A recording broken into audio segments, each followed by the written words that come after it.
My wife demanded, "Add my name to your inheritance or we're done." I said, "Let me think about it." Then I hired a forensic accountant who found her secret account with 200Ks of my money. The divorce judge's ruling made her faint. I, 38 male, inherited $800 from my grandmother 6 months ago. My wife Desiree, 36, and I had been married for 9 years. No kids. She always said she wanted to establish her career first. That career, she's been a lifestyle coach for the past 4 years. Made maybe $15K total. The inheritance hit my account on a Monday. By Tuesday dinner, Desiree had a whole presentation ready. I'm not joking. She had a PowerPoint on her laptop about our financial future. "Baby, we need to be smart about this," she said, sliding the laptop toward me. "I've already talked to my cousin, he's a financial advisor. We should put the inheritance in both our names, for tax purposes." I looked at the slides. She'd actually made graphs about wealth optimization and marital asset protection. "Let me think about it," I said. Her face changed instantly. "Think about it? I'm your wife. What's there to think about?" "It's a lot of money, Des. I just want to make sure we handle it right." She slammed the laptop shut. "You have 48 hours. Either you add me to that money or we're done. I'm not staying married to someone who doesn't trust me." That night, she moved into the guest room, posted some cryptic quote on Instagram about knowing your worth. Here's the thing, something felt off. Desiree had always been weird about money, but this ultimatum was extreme, even for her. So I did what any reasonable person would do. I hired a forensic accountant. Best $3,000 I'd ever spent. Update 1, holy hell, you guys were right. When dozens of you said she's hiding something, I thought you were being paranoid. You weren't. The forensic accountant, Jerome, called me yesterday morning. "Sir, you need to sit down for this."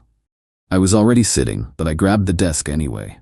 "Your wife has been systematically transferring money from your retirement accounts and investment portfolios for the past 3 years. Small amounts, $500 here, $800 there, always just under the notification threshold." "How much total?" $197,000. She's got it in an account under her maiden name at a credit union across town. I literally couldn't speak. While I was working 60-hour weeks, she was bleeding me dry. But it gets worse. Jerome found something else. There's also regular transfers to her account from someone named Dalton Morrison. About $3,000 monthly for the past 18 months. Dalton. Her business partner for her coaching garbage. The one she had strategy meetings with every Friday night. I hung up and immediately called my lawyer. Then I did something petty. I took the day off work and followed her to her noon client meeting. Guess where she went? A condo downtown. Dalton's condo. She had a key. I sat in my car for 2 hours. They came out together, him carrying her overnight bag, the one she took to her women's empowerment retreats. I texted her, "Working late tonight, don't wait up." Then I went home and installed cameras. Legal ones. It's my house, bought before marriage. My name only on the deed. That 48-hour ultimatum she gave me? Perfect. Gave me time to document everything. Tomorrow's the confrontation. Already moved half my inheritance to a trust. Already have the divorce papers drawn up. She wants to play? Let's play. Update 2. The confrontation was beautiful? Horrible? Both? I told Desiree we should discuss the inheritance over dinner. Made reservations at her favorite place, the one where she always orders the $200 wine. She showed up wearing a new dress, fresh highlights, the works. Probably cost $1,000. With my money. "So baby, you've had time to think," she purred, already pulling up something on her phone. "I actually found the forms we need to add me to." I hired a forensic accountant. She froze. The color drained from her face so fast I thought she might pass out. "You, what?" I pulled out Jerome's report, set it on the table between her $45 appetizer and her wine glass. $197,000, Des. You stole almost $200,000 from me. That's not. You're crazy. That money was for our future." "Our future? Or your future with Dalton?" Now she went from pale to red. "I don't know what you're talking about." I pulled out my phone, showed her the photos of her entering his condo, her with a key, them leaving together. "Those client meetings must be really intense if you need an overnight bag." She started crying. Not sad tears, angry tears. "You followed me? You psycho, that's stalking." No, Des, that's a husband finding out his wife is screwing her business partner while stealing his money. The waiter came over, concerned. She waved him away and leaned forward, hissing like a snake. You can't prove anything. That money was marital assets. I had every right. Actually, you didn't. See? You transferred it from accounts that predate our marriage. My individual property. That's theft and fraud, and the IRS is really interested in why you haven't reported that account on our joint tax returns. She stood up so fast she knocked over her wine. It splashed across the white tablecloth like blood. You called the IRS? Not yet, but I will if you don't sign these. I pulled out the divorce papers. Uncontested. You keep the car, your clothes, and whatever's in your secret account after you pay back what you stole. I keep everything else. I'm not signing shit. I'll get half of everything, including that inheritance. No, you won't. Adultery and financial fraud? Judge won't give you a penny. She grabbed her purse. We'll see about that. My dad knows the best lawyers in the state. Cool. Tell them to call Jerome. He's got 400 pages of documentation ready to go. She stormed out. I stayed, finished my steak, even ordered dessert. The waiter comped the meal after witnessing that scene. Nice guy. That night, the crazy really started. At first, she called crying, then screaming, then her mom called, then her dad, then her sister Bethany, then Dalton. Yeah, the balls on that guy. I didn't answer any of them. At 3 a.m. she tried to break into the house, forgot I'd changed the locks after installing the cameras. The footage of her kicking the door and screaming, "It's my house too," is chef's kiss. It's pretty damning evidence. The next morning, I woke up to 67 missed calls and a text from her dad. Let's be reasonable men about this. I texted back, your daughter stole $197 from me while sleeping with another man. What's reasonable about that? He didn't reply. Update 3, Desiree went full nuclear. But first, let me tell you about her dream team of lawyers. Her dad really did know good lawyers. 3 of them showed up to the first meeting, all in suits that probably cost more than most people's cars. The lead guy, Thornton something, looked like he ate interns for breakfast. My lawyer, Grace, showed up in a normal business suit with a box of documents and a smile. Thornton started strong. My client has been emotionally and financially abused. She's entitled to half of all marital assets, plus the inheritance as it was received during the marriage. Grace pulled out a folder. Your client stole $197,000. Here's the proof. Those were marital funds she was managing. From accounts that predate the marriage by 6 years, individual property under state law, here are the account statements. Thornton shuffled papers. Well, the inheritance is explicitly excluded from marital property under statute 46.7 unless commingled. It was never commingled. Here are the bank records. My client made significant non-monetary contributions. Your client worked 10 hours a week as a lifestyle coach. Here are her tax returns showing $15,000 total income over 4 years. Meanwhile, here's proof of her affair with Dalton Morrison, including credit card charges at hotels during supposed client meetings. Desiree exploded. Those were business expenses, Grace smiled. The honeymoon suite at the Ritz, 8 times.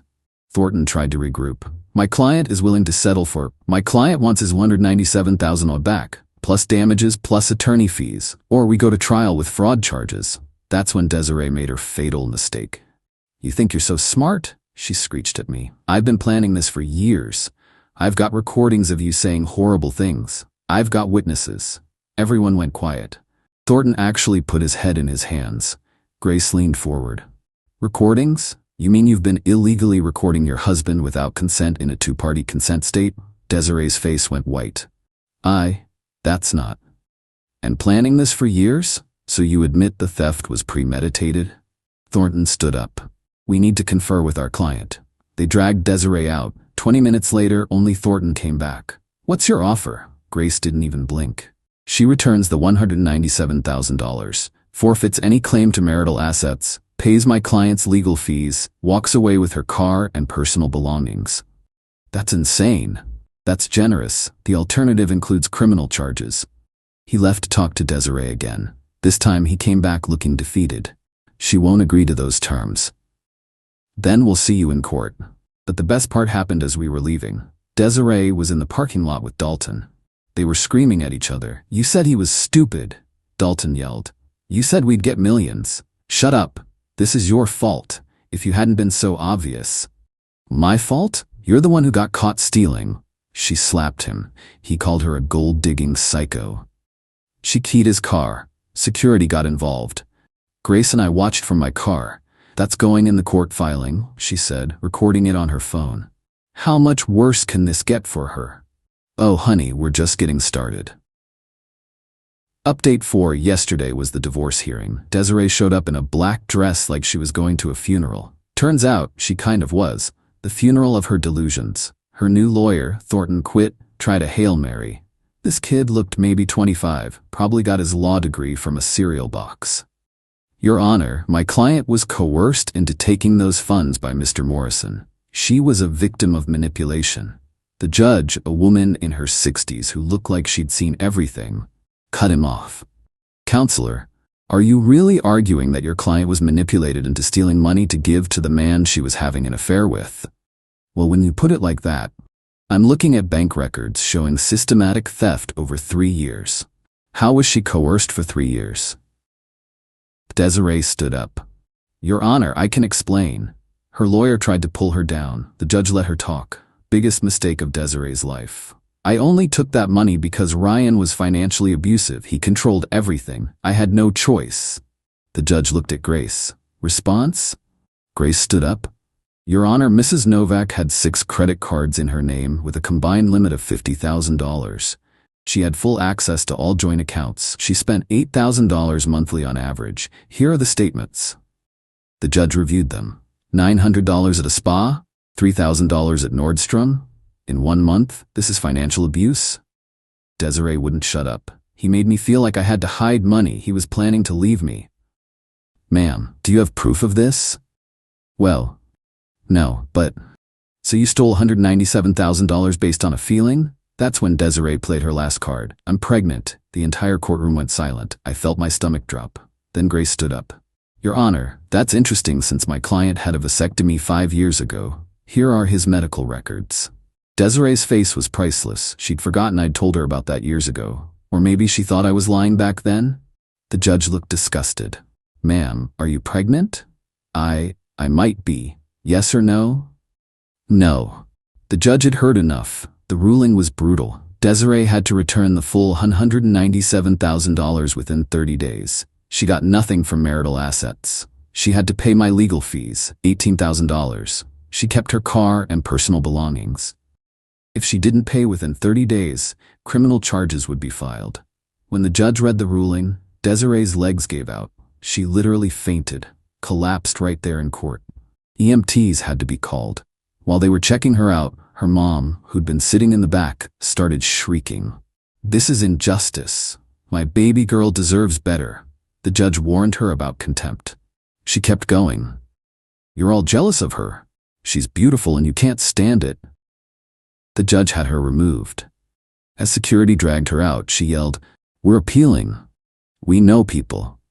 Dalton wasn't even there. Found out later he'd already moved in with some 22-year-old bartender. As we left court, Desiree was sitting on the courthouse steps with her cheap lawyer, mascara streaming down her face. "You destroyed my life," she screamed at me. "No, Des, you did that yourself. I loved you." Grace grabbed my arm before I could respond, but I couldn't help myself. "You loved my money. There's a difference." Final update. The money deadline came and went. Desiree paid back $47,000, probably all she had left, claimed she couldn't get the rest. Criminal charges were filed. She took a plea deal, probation and community service, but now she has a fraud conviction on her record. Her dad tried one last time to make a deal. Offered me $100K to drop everything and let the family move on. I said no. He called me vindictive. I called him an enabler. The fallout was swift. Desiree's lifestyle coaching business died when word got out about the fraud. Dalton's girlfriend dumped him when she found out about the whole mess. Desiree's sister Bethany actually reached out to apologize, said she never knew about the stealing. Her parents filed for bankruptcy. Turns out they'd been funding her lifestyle too. Last week, I ran into Desiree at a grocery store. She was working there, scanning groceries. She saw me and tried to duck into the back. Her manager stopped her and made her finish her shift. I went through a different line. I'm not a monster. But here's the kicker. Remember that inheritance? I used part of it to start a financial consulting firm with Jerome, the forensic accountant.